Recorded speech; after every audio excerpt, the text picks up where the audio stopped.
Hoy todos hablamos sobre Michoacán, luego del terrible asesinato del alcalde de Uruapan, Carlos Manso.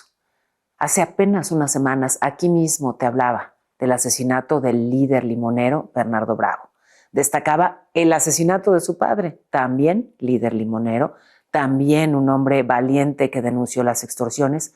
También lo mataron en Michoacán. No es un fenómeno nuevo.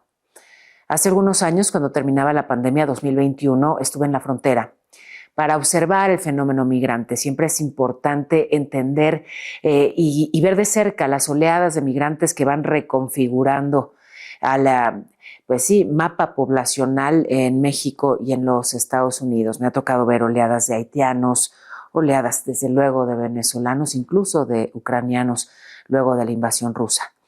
Pero después de la pandemia me encontré no con extranjeros, sino prioritariamente con mujeres mexicanas, muchas de Michoacán. Mamás que habían salido huyendo de sus comunidades en Michoacán para salvar a sus hijos. Mamás que se dieron cuenta que cuando se acercaban a los 13 años se los llevaban. Esto que ya hoy vemos en muchas entidades, el reclutamiento forzado, se llevan a los jóvenes, los obligan, no es opcional. Las mamás en Michoacán lo vienen padeciendo desde hace mucho tiempo. A muchas de ellas con las que hablé les habían quitado ya a sus hijos mayores y habían huido para salvar a los hijos menores. Michoacán viene sufriendo de una violencia profunda desde hace muchos años, pero esto es un punto de inflexión. ¿Por qué?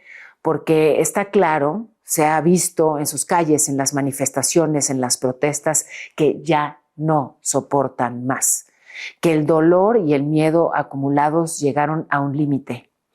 Y me parece muy delicado que en estas circunstancias se utilice ese dolor y ese miedo como botín político y que sigamos escuchando esa mezquindad de un lado y del otro, ojo, de aquellos que utilizan lo que está pasando en Michoacán, pero también en otros estados, en Sinaloa, en Tamaulipas, que utilicen ese dolor y ese miedo que provocan la inseguridad para golpearse políticamente.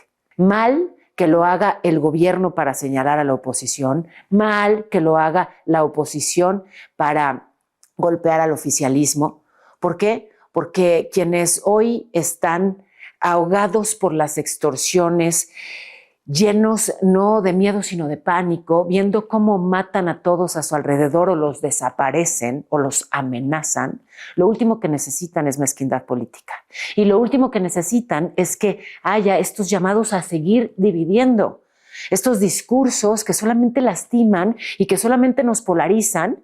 Y sí, mientras más confrontados estemos los ciudadanos, más a gusto los criminales, que no tienen a una autoridad firme que los confronte, que ven cómo se diluye la fuerza en simplemente enfrentamientos entre integrantes de la clase política, y ellos pues encuentran en el país, en medio de ese desgobierno, tierra fértil para hacer lo que les da la gana.